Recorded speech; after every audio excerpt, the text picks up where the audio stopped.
So I saw the Transformers DOTM movie, and I was wondering how Sentinel's studio series figure would be, and I have it, and it's pretty nice.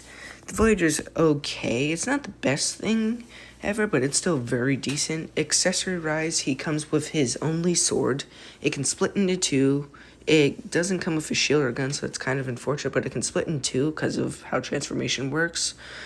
The no shield bit is kind of unfortunate. I really wish he at least came with a shield, although where would you put it? But you can put the swords in as a shield, so it's nice. Let's just get to articulation. Alright, so Sentinel articulates fairly well for a Voyager. Starting off with the head, we have look up that far, look down that far, slight tilt and look that far, but the neck kind of gets in the way because of the whole aesthetic. Arms can go full 360, but if this is all the way out, it will get in the way because these can go all the way out sort of as links. This can go, but this part gets in the way. Full 360 here. Elbow 90 degrees. That can also rotate, and then you have your standard wrist rotation, which can go all the way. Now for the legs, this can go that far. It can go that far forward, and this far back because this gets in the way. Then you get some nice waist rotation as well. 90 degrees at the knee.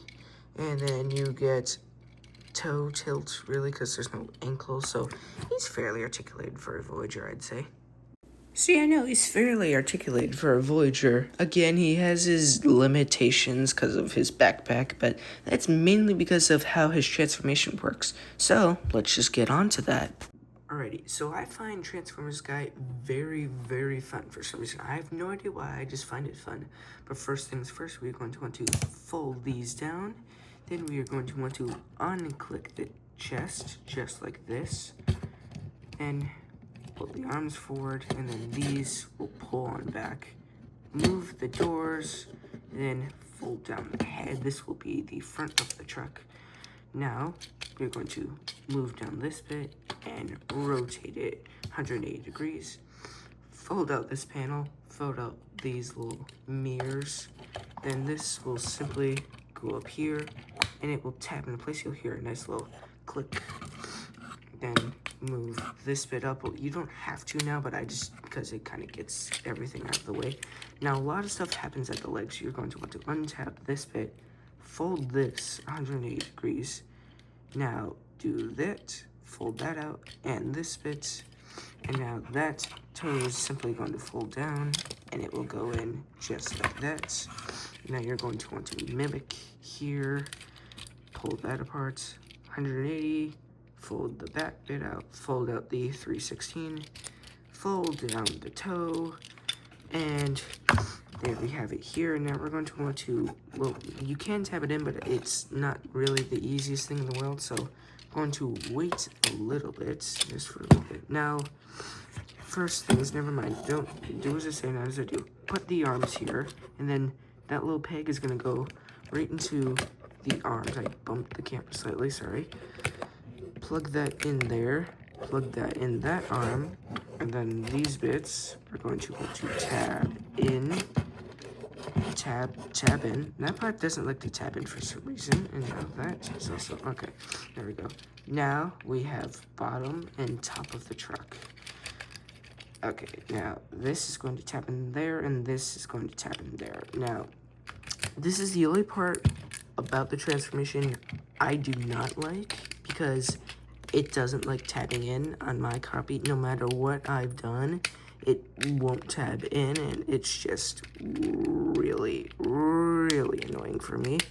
Come on, dabbing. Nope, you're not gonna tab in. Oh, and be sure you have this bit tabbed in. That will tab in just like so. Tab the back bit in. Oh, man, see, now it's breaking. See? It's kind of a pain in the butt. Okay, well, I'm just going to leave that here. And now, probably wondering, what do you do with the swords? The swords are actually kind of nice, because you will notice that these fold in for some reason. You are going to want to take this sword and fold it in here. See how the stripe connects? There are two little places here, two little, like, pegs. These are going to peg in below the truck. It's a little tough to do. Okay, there we go. And I'm going to fix this real quick. because it is driving me bonkers. Okay, there we go. No, putting, caramba. Okay, see, well, that thing hates tapping in, but there you go, and there's fire truck mode. It's very fun to do that, except when pieces come untabbed. That's just pure pain. That is one solid looking fire truck. I've never seen the fire truck in real life, but it looks very accurate to the movie. I love the truck mode. It's so nice. I also like how the hose can articulate. The articulation's very nice. You have 2 points, very center, then the very back, although it tabs in for a little port. Probably that's where the gun is. I'm just now realizing that because I'm an idiot. Of course. Again, the only thing I don't like is how it doesn't tab in and how the 316 piece untabs, so it's a bit annoying, but he's just a really solid figure, and I definitely recommend Sentinel if you can pick one up. But this has been my look at Studio Series Sentinel. Like and subscribe for more, and I'll see you next time. Bye-bye.